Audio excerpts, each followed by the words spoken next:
Khusyuk itu maknanya takut. Ya takut itu ya maknanya takut. Takut itu ya kelas-kelasan. Misalnya saya dipanggil bapak saya, Bahak sini. Sekedar datang ke tempat itu meskipun nggak niat nurut, saya ulang lagi, sekedar datang ke tempat beliau manggil saya meskipun nggak niat nurut, itu sudah satu poin tertentu. Karena dipanggil terus menghadap itu sudah bagus, meskipun di hati saya nanti saya bilang nggak mau, saya mau main. Tapi itu sudah poin tersendiri. Karena bandingannya akbala dalam bahasa Arab itu adbaro. Adbaro itu dari kata dubur. Dubur itu membelakangi. Daripada misalnya dipanggil Bahak sini, malah lari menjauh, membelakangi. Kalau dalam bahasa Arab adbaro, adbaro itu menjadikan duburnya di belakangnya. Makanya bandingannya akbala itu menghadap dengan muka.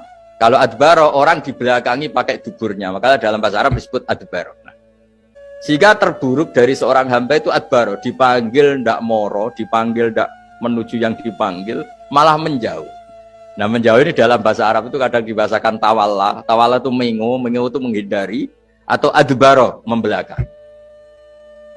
Jadi kalau Anda sholat kok masih sering salah, dan saya yakin semua orang juga gitu, kalau nggak nabi, nggak wali itu ada ya kesalahan-kesalahan yang tidak fatal-fatal banget, karena ada kebaikan yang Anda lakukan, yaitu ketika Anda dipanggil, Anda istijabah, Anda mengiyakan dengan menghadap. Itu sudah bagus. Nah, setelah menghadap ternyata disuruh apa itu tidak nurut. Disuruh apa nggak nurut itu satu kesalahan yang tidak mengganggu poin pertama tadi, Anda menghadap. Sehingga banyak cerita di hadis-hadis, ada sahabat yang zaman itu tidak soleh-soleh banget.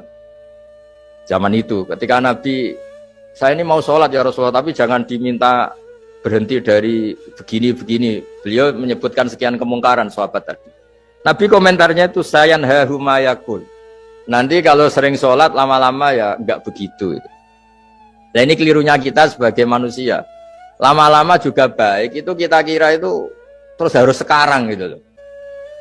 Nah, itu keliru. Harus sekarang itu keliru. Bisa saja kita ini setiap sholat pasti sudah ditulis Allah nanti itu mati baik. Delala nanti habis asar sebelum kita maksiat sudah mati, habis sisa sebelum kita maksiat lagi sudah mati. Jadi barokahnya sholat itu ada waktu yang potensi ya, potensi sholat itu akhir kenangan kita, sholat itu identitas kita, sholat itu status kita.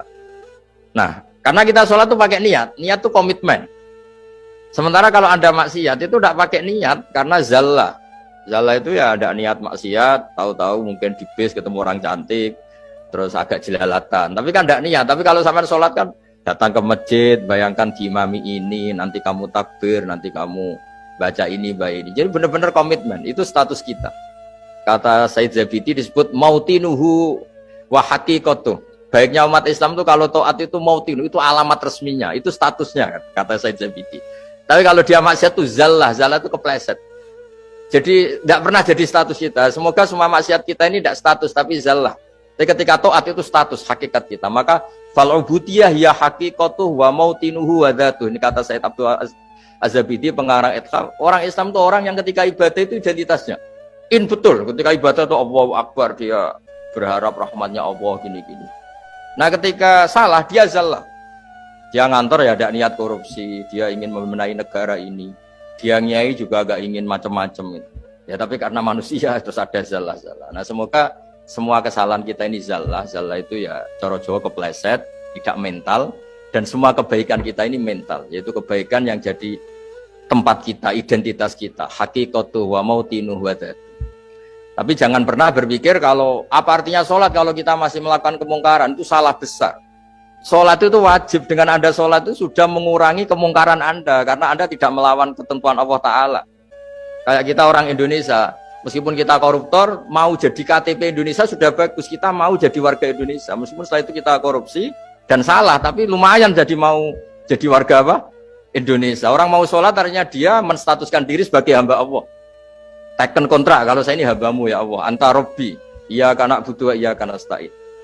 Soal salah ya salah aja, yang sama. Kita tetap warga Indonesia meskipun kita salah, meskipun kita koruptor, meskipun kita salah, tetap aja warga Indonesia yang berhak mendapat jatah makan meskipun di penjara, meskipun apa. Sama, kita ini hamba Allah yang mengakui kalau Allah itu Tuhan, kita hamba.